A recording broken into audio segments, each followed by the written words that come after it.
एसारा संसारे खोजिले न मिले बंधु परि बंधुटीए। एसारा संसारे खोजिले न मिले बंधु परि बंधुटीए।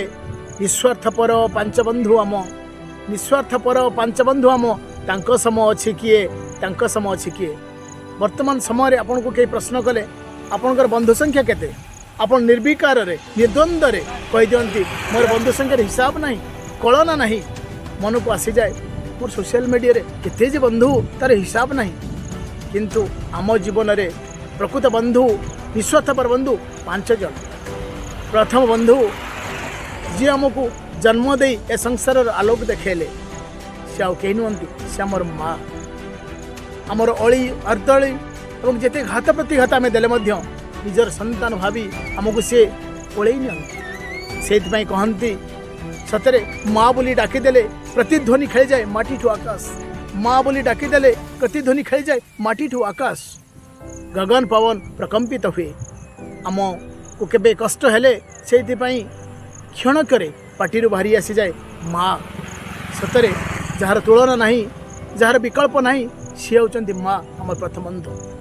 द्वितीय बंधु जी आमर आंगुठी धरी आमको चलवा शिखेले, कांधरे बसी दुनिया देखले और भूल रू ठीक बाछवा शिखेले, सी होती आमर बापा।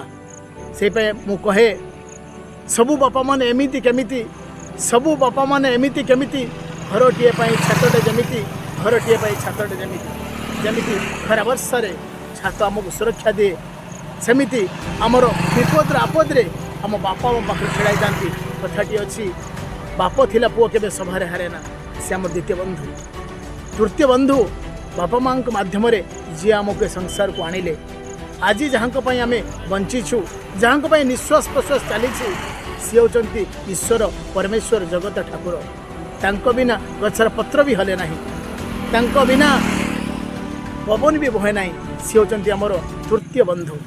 चतुर्थ बंधु ईश्वर आमको अर्पण कले, ईश्वर आमको दान कले। आमे से कहूँ पंच महाभूतर गढ़ा विश्व ब्रह्मांड, माटी पानी पवन आकाश अग्नि, ए प्रकृति हूँ आमर चतुर्थ बंधु। एवं शेष बंधु आपन को पचारे ये गोटे प्रश्न, शेष बंधु किए, पंचम बंधु किए? आपन जेबे दर्पण आगर छेड़ा हुंती, जहाँ को देखती, सी होती आपणकर पंचम बंधु। अर्थात कहबार कथा हूँ आपन जेबे दुखरे पड़ती, म्रियमाण हो पड़ती, आपन प्रश्नटीए करती निज विवेक को, आत्मा को एवं हृदय को, आपन जो निष्कर्ष पाती से बाट चलती, सी होती आपन निजे।